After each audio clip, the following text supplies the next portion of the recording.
Salut à tous, ici Carl. Aujourd'hui, nouvelle vidéo dans le centre de données de Microserum. Aujourd'hui, j'ai fait un sondage savoir quel était le sujet que vous vouliez voir comme deuxième vidéo.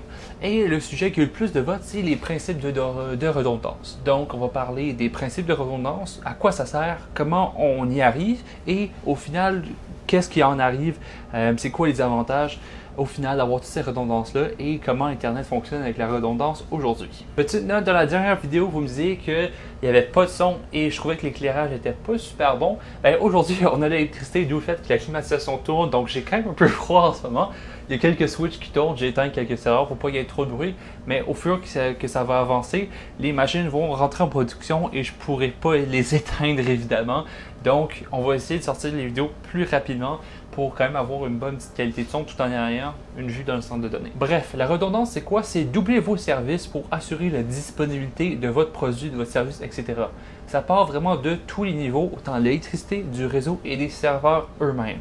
Je vous laisserai dans la description un article qui vous montre les 4 niveaux de centre de données.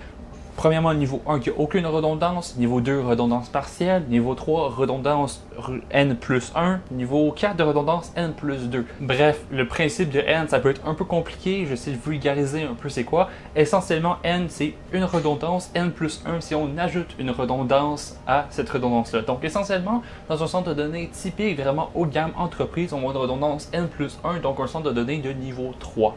On parle de une entrée électrique qui va avoir 2 génératrices et une troisième génératrice pour prendre la place de une de ces 2 génératrices-là. Chacune de ces unités-là peuvent entièrement fournir le centre de données au complet. Donc une génératrice suffit, mais on la redonde et on a une troisième redondance au cas où. Il y a des centres de données qui vont aller niveau 2, etc. Bref, ça peut aller très très loin. Dans le centre de données Microserum, on a une redondance simple. Donc l'entrée électrique, une génératrice qui vont dans le groupe de batterie.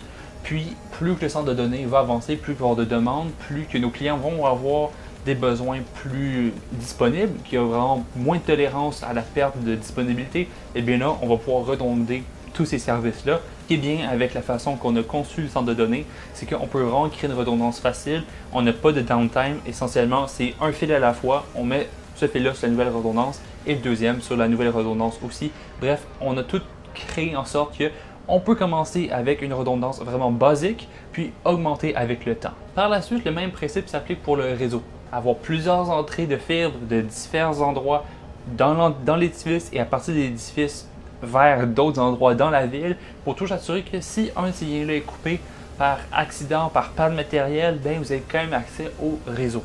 Finalement, la même chose s'applique pour la climatisation. Ici, on a une climatisation principale et une climatisation secondaire qui prend la charge si jamais la climatisation principale tombe. Évidemment, vous le savez, les machines, ça émet de la chaleur, il faut les refroidir.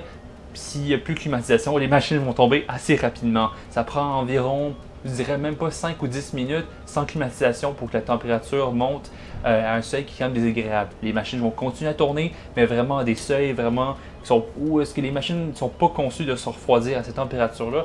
On veut garder le centre de données entre 18 et 24 degrés selon le centre de données ce qu'on est. Personnellement, ici, on le garde dans la marge de 22 degrés. C'est une bonne température agréable, non seulement pour les humains. On ne consomme pas trop au niveau de la climatisation, puis on a quand même une bonne température pour les machines. Maintenant, vous avez une bonne idée, c'est quoi la redondance. Donc, juste simplement doubler tous vos éléments pour s'assurer que s'il y en a un tombe, votre élément secondaire peut prendre la charge et l'utilisateur ne voit pas de différence. Mais pourquoi est-ce qu'on fait ça? Bien, vous vous en doutez, vous ne voulez pas être en train d'écouter une vidéo et plus rien. C'est important d'avoir une disponibilité continuelle. Les grosses compagnies, ils vont avoir une redondance de 99,999. Il y a même compagnie que j'ai visité ce matin qui a une redondance de 100%. Ils annoncent que leur centre de données ne tombe jamais. Et c'est quand même vrai, ils ont 2 entrées électriques, 2 génératrices, plus une redondance. Bref, c'est un centre de données niveau 4 où est-ce que tout est redondé.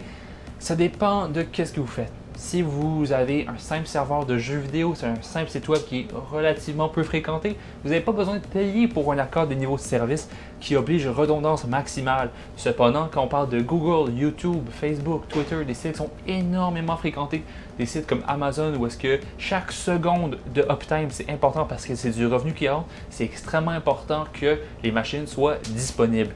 Évidemment, ce n'est pas la clientèle clé pour notre centre de données. C'est pour ça qu'on vise une redondance simple.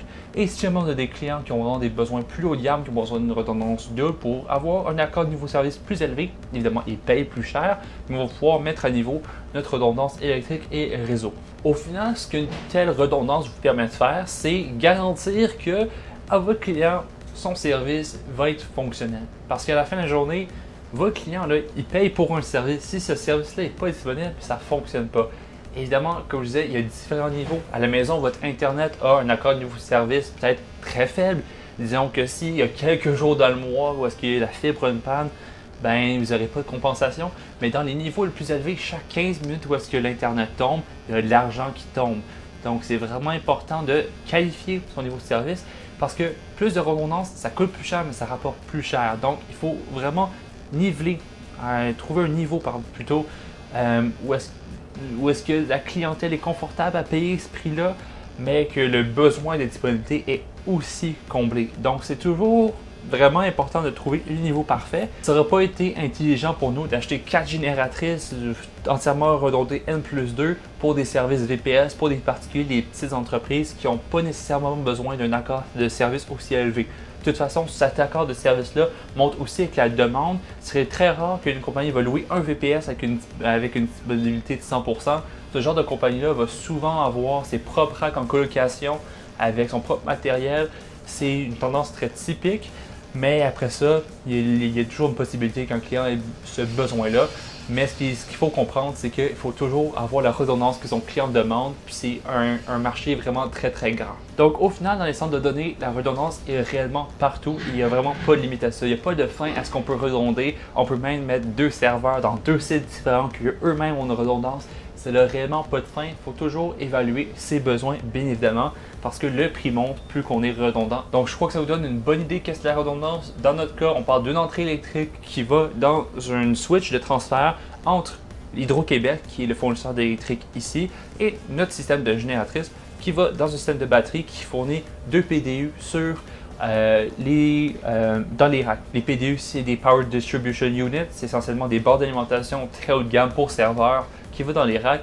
Essentiellement, ça permet de distribuer le courant et d'enlever entièrement un PDU pour avoir une maintenance à faire et l'autre PDU va entièrement fournir au serveur. Donc, on n'a pas de redondance complète. Ces PDU-là vont dans le même système, mais avec le temps, on va augmenter la redondance. Et ce qui est intéressant, comme je disais, on va pouvoir évoluer au sens que si on veut acheter une deuxième génératrice, on débranche seulement un des 2 PDU dans chaque rack. Les serveurs continuent à tourner parce qu'ils ont 2 alimentations et tournent sur le deuxième PDU. On branche le deuxième PDU là sur notre nouveau système avec ces nouvelles génératrices-là. Et voilà, les serveurs ont vu aucune différence et on a un deuxième lien de redondance. La même chose avec le réseau, faire rentrer 2 liens, même chose avec la climatisation.